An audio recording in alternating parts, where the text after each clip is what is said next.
I woke up to the sharp scent of something strange, metallic, bitter, and a lightness around my neck that made my heart drop. The mirror didn't lie.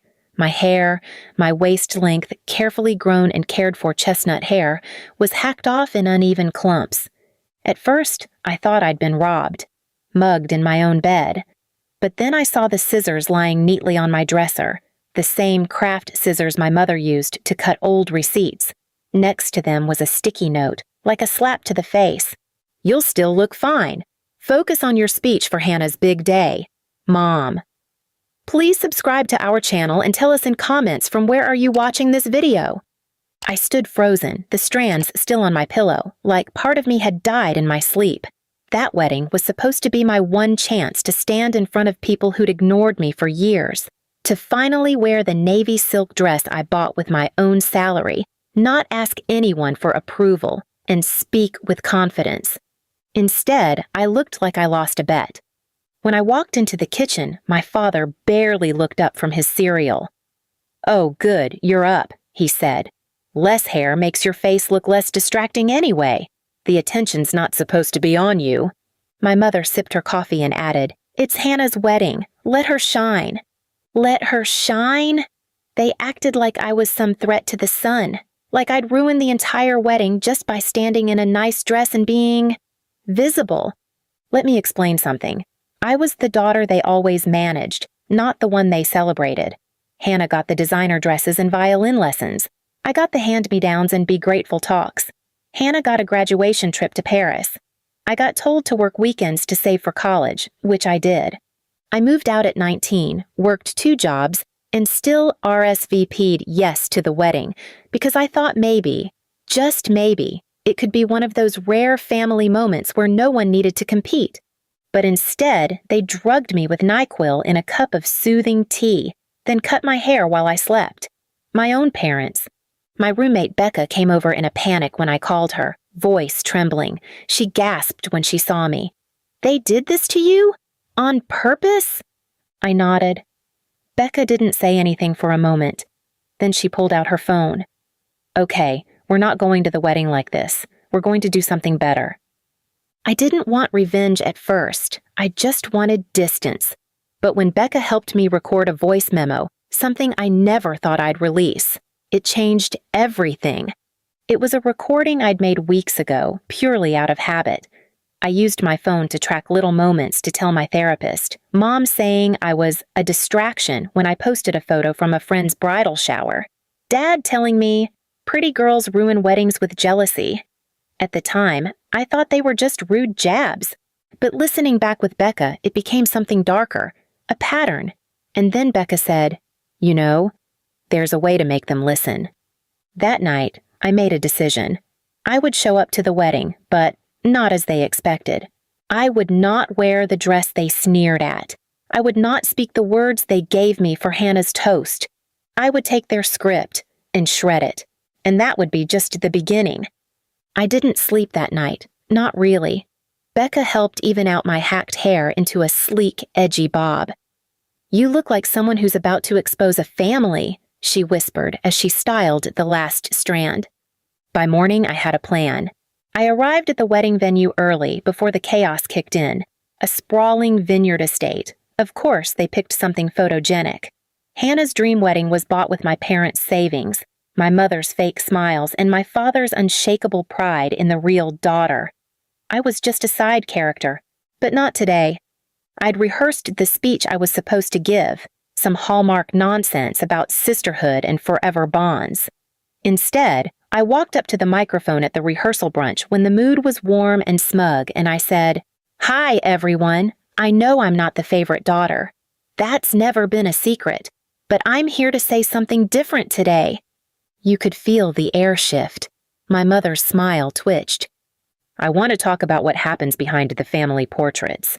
When people say they love you but cut you, literally, to keep you from outshining someone else.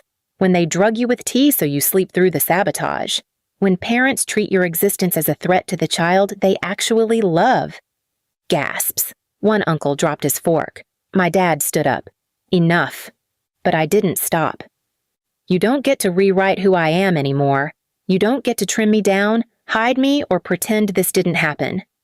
I pulled out my phone and played the recording. My mother's voice clear and cold. "She thinks she'll look better than Hannah? We'll fix that." Then my father's laugh. "We'll cut it while she sleeps. Girls like her need reminders." The silence was deafening. You could see people putting forks down, guests turning to one another in horror. I ended with, "You taught me shame. Now I'm teaching you consequences." Security escorted me out because my parents started yelling. My sister was in tears, not because of me, but because this will ruin my photos. But it wasn't over. The video went viral within 24 hours. Becca uploaded the full clip online, captioned, "This is what happens when you weaponize family."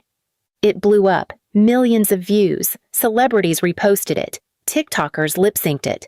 I got DMs from strangers saying, "Thank you for saying what I never could." But the best part? A week later, I received an email from a wedding magazine editor. She said, "Your story isn't just brave, it's something we want to feature. How would you feel about a photo shoot and article called 'The Uninvited Sister Who Stole the Show'?" I said yes. The photo shoot was everything my parents tried to steal from me. Elegant, powerful, unapologetically me. They did my makeup, styled my new hair, and wrapped me in gowns that shimmered louder than shame. That was the beginning of the second chapter of my life. 3 months passed. My family still hadn't reached out, not to apologize, not to explain, but they didn't need to. The world had already turned its eyes on them. My video had become a cultural moment. Talk shows debated it. Bloggers analyzed every word. Pretty privilege. Sister rivalry. Emotional abuse masked as tradition. I was now the face of every daughter who had ever been silenced in favor of a shinier sibling. But I wasn't looking for fame. I wanted freedom. And I wanted to make sure they never silenced another girl again. It started with an email from a woman named Cynthia Ray, CEO of a high-end fashion brand that specialized in rebranding damaged reputations through truth. Her daughter had been through something similar. She offered me a job, not just as a model, but as the creative director for a new campaign called "You Can't Cut Power." Photo shoots, press tours, TEDx talk requests. I turned my pain into purpose. Meanwhile, the fallout back home was predictable. Their suburban neighborhood turned cold. Wedding guests who had cheered for Hannah now avoided eye contact at grocery stores. The priest who officiated her ceremony told his church she should have been the one asking for forgiveness, not validation. Even Hannah's new husband, Greg, who had stayed silent during the haircutting scandal, walked out 6 weeks after the wedding. Apparently, he found a box of printed Instagram comments his new bride had written under anonymous accounts attacking me online. She wasn't just complicit, she was obsessed, and now, alone. I wish I could say that made me feel better, but the truth is, I didn't care anymore. I was too busy building something they could never taint. The real revenge came when Cynthia made me an offer. "We're opening our first creative office in your hometown. Want to run it?" I laughed. "You're serious?" She nodded. "Imagine! Same town. But this time, you're the one people want to impress." So I did it. We opened a sleek, sunlit creative space right downtown, on the same street my parents used to drag me past to get to my sister's piano recitals. This time, it had a giant window decal that read, "Power cannot be cut." The week we launched, my team hosted an open house. Local press came, activists, survivors, and yes, even a few of my old high school classmates who used to mock my quietness showed up asking for internships. But the cherry on top? My parents walked in, uninvited, unannounced. My mother wore oversized sunglasses. My father had clearly aged in those months. Maybe it was guilt, maybe it was exposure, maybe it was just losing control. They didn't recognize the woman standing at the front, poised, powerful, camera ready. They tried to act like nothing had happened. "We're proud of you," my mother said softly. I smiled. "That's funny. You haven't been proud of me since I had braces." My dad chuckled, trying to lighten the mood. "We all make mistakes. Families heal, right?" I walked over to the front desk. Would you like to leave a comment card? We take feedback seriously here. They blinked. Otherwise, I continued, I have a full room of people I actually respect waiting to hear me speak. As I turned away, I saw them standing in place, out of place, uncomfortable in the very space they once thought I was unworthy of. I didn't need to yell. I didn't need to shame them. The building, the people, the success, that was louder than any insult. But just as they walked out the glass doors, I called after them. By the way, next time you try to cut down a daughter to elevate another, just remember, scissors dull, but some girls sharpen. They never came back, and I never needed them to, because I had finally learned they didn't define my beauty. They didn't define my power, and they never, ever had the right to define my worth. Not with scissors, not with silence, not ever again.